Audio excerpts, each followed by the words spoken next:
More on that fallout from the college admissions scandal rocking Hollywood this morning. Actresses Felicity Huffman and Loughlin were among those charged with paying to get their kids into top schools, but now both could face possible jail time. ABC's Lindsay Davis is here with more. Good morning, Lindsay. Good morning, Cecilia. Turns out there was actually a Full House episode about a similar concept, only Loughlin's character, Aunt Becky, put an end to the scam to get the children into the elite school.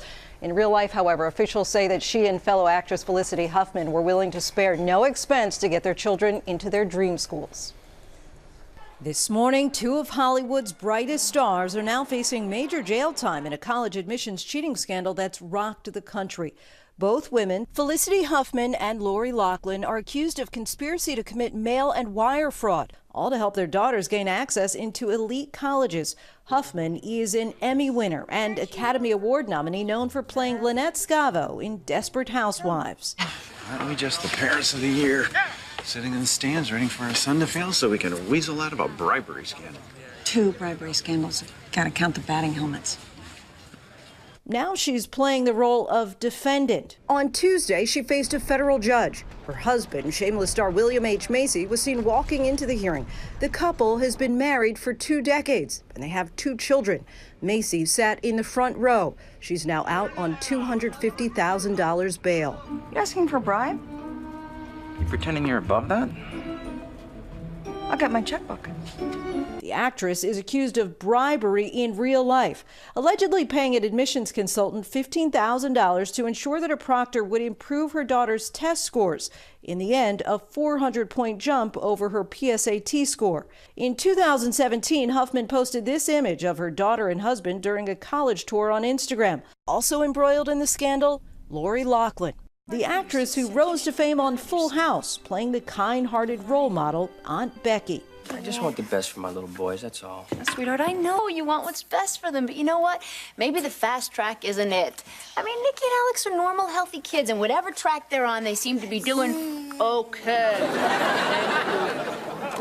Social media seizing on that compassionate and courteous image. The hashtag Aunt Becky trending for most of the day. Loughlin and her husband, Massimo Giannulli, the famous fashion designer behind the brand Massimo, are accused of paying $500,000 in bribes and fees to the University of Southern California in exchange for having their 2 daughters designated as recruits to the USC crew team, despite the fact that they did not participate in crew, thereby facilitating their admission to USC. The couple even reportedly took pictures of their children on rowing machines. I don't really care about school, as you guys all know. Loughlin's daughter is Olivia Jade, a popular influencer on social media with more than 1 million followers, where she can be seen chronicling her college life with her famous parents. If you would have said England is my city, I would say, why did I pay all this money for your education?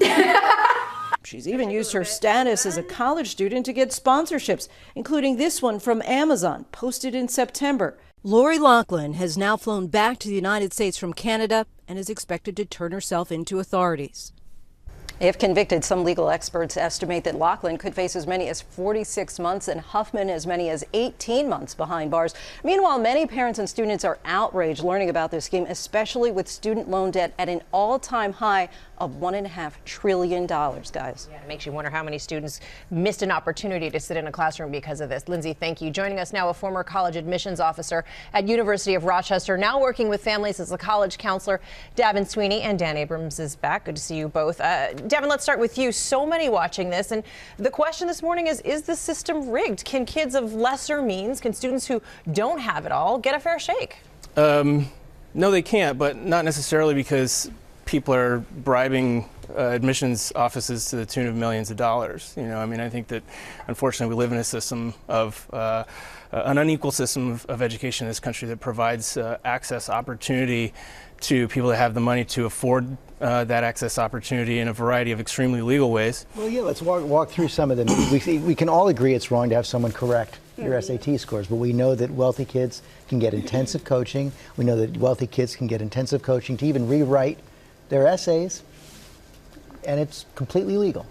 Yeah, it is, unfortunately. That's the case. I mean, I think that as an admissions counselor and as somebody that is now on the other side of that equation, helping students try to figure out how to manage this system. I think what everybody ought to be trying to do is to help students just sort of present their best self. Could you smell out the fake essays when you were an admissions officer? I don't know. I mean, I think you can smell out maybe when a kid isn't writing at a level that you would expect a student to be writing at, but I don't think you can, and this is one of the hard things about this that I really feel for my friends in the admissions offices here that are really, I mean, let's be honest, this is not an admissions scandal.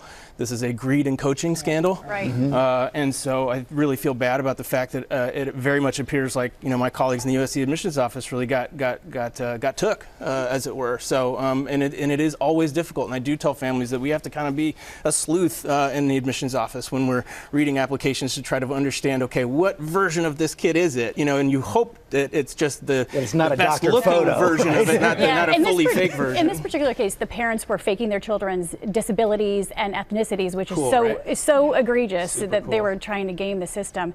Can we trust this system? Is it working? Well, let's be honest that also we're not talking about the system. We're talking about the highly selective college admissions process, which is represents a very small sliver of opportunity that families are going for. The overwhelming majority of families in this country that go to college don't go to college via this system. The City University of New York system here, you can submit one application, the essay is optional, and you apply to 6 schools. The CUNY Baruch, where my wife is on faculty, is ranked at or near the top of the social mobility index, moving students from one socioeconomic status level to the next.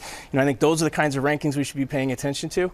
But yeah, unfortunately, I think that the highly selective institutions are the one that drive the narrative. Obviously, we're here today talking about this because it's a certain set of schools. We're talking about famous schools and famous people. So here we are on Good Morning America discussing it. This raises a lot of questions about, they're calling this one the side door, the illegal way, but the legal way. If you have a lot of money, you can not just pay for test preps, you can donate a building, you can write a really big check, you can have your uncle or your grandfather who went there. Not me.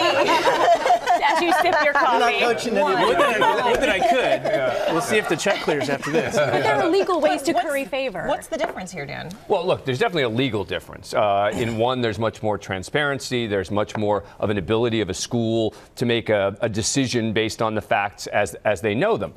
Number two, when it comes to these selective institutions, we're talking about really big checks, right? And even then, and even the singer involved in this case would sort of say to people, that won't guarantee you admission. He was effectively saying, I can almost guarantee you admission. That won't necessarily guarantee you admission. From a moral perspective, you can equate the two. From a legal perspective, there is a difference. And even the amount of money matters from a legal perspective. For example, Lori Loughlin could potentially face a more significant sentence than Felicity Huffman because she spent $500,000 twice, Felicity Huffman $15,000 only once. You're making the broad point of the way most kids get into college. I wonder if these parents who were cheating and the ones who are paying all this money are even getting what they think they're paying for. Is the edge that significant?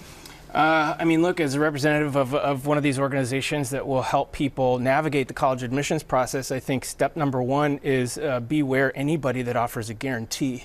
And I think that word was used several times in the course of negotiations between families and the people that were taking the money to provide the services. And the parents may be doing it for the parents. Remember, they may not be doing it for the kids. It may be for their own self-esteem, etc.